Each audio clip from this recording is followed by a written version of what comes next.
Hello, DrupalCon! Earlier this year, in the Dries Note at DrupalCon North America, we announced the GitLab Acceleration Initiative. Today, I'm here to bring you an update. First, a little background on how far we've come. Drupal.org has already switched from using a bespoke Git infrastructure to using a self-hosted instance of GitLab.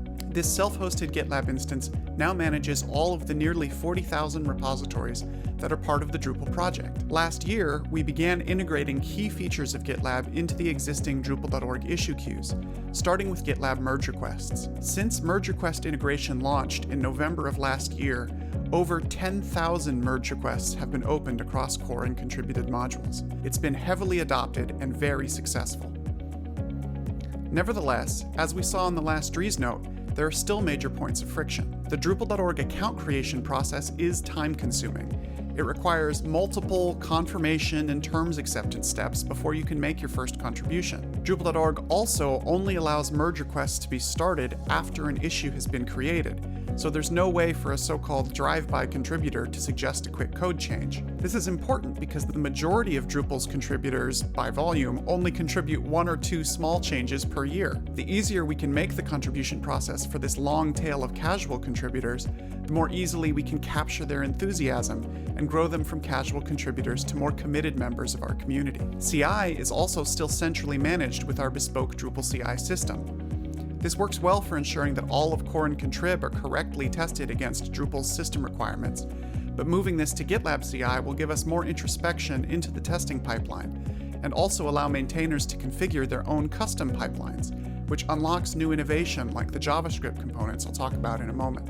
And finally, onboarding new contributors still requires learning a bespoke set of tools and a bespoke workflow, even though we now have merge requests. If we can make the contribution tools a more off-the-shelf experience, these contributors won't need as much onboarding, and they may more easily be able to integrate contributing back into their workflow at their day job. After all, if you use GitHub or GitLab for work, using an off-the-shelf GitLab instance for Drupal contribution should be much easier. That is why this initiative exists, to reduce friction and eliminate roadblocks by incrementally replacing key portions of our bespoke tooling with more features directly from GitLab. So what are we doing next? Firstly, we've started an audit of contributor workflows, gathering user stories to understand all the different ways the Drupal community works together, so that we can ensure that each need is covered as we move more tools to GitLab. At the same time, we're in the discovery phase of building out an authentication and single sign-on system that will let you sign into Drupal.org and our GitLab instance in one click, and create an account using your existing GitHub or GitLab.com credentials, or potentially even other social login providers. We're also working to enable more GitLab features in a phased rollout. The Decoupled Menus Initiative team has already been granted access to GitLab CI and pipelines, and are using it to publish Drupal's first JavaScript components to NPM. We're exploring how to open this to more contrib projects. This would mean that a module maintainer who wants to create new automation pipelines using third-party technologies that aren't part of Drupal's core environment can do so much more easily, accelerating the pace that, say, even more JavaScript components can be created, as just one example. It could also allow contributors to use tools like Drupal Rector to check code deprecations directly in their project's CI system, instead of running those tools locally. We're also working towards enabling Gitlab Pages so that module maintainers can publish developer and contributor-specific documentation using that format. Our existing documentation system is great for collaborative wiki-style editing and is still the tool of choice for writing user documentation guides. But when it comes to more highly technical documentation, Gitlab Pages will allow maintainers to use their choice of documentation tools and manage revisions directly in Git.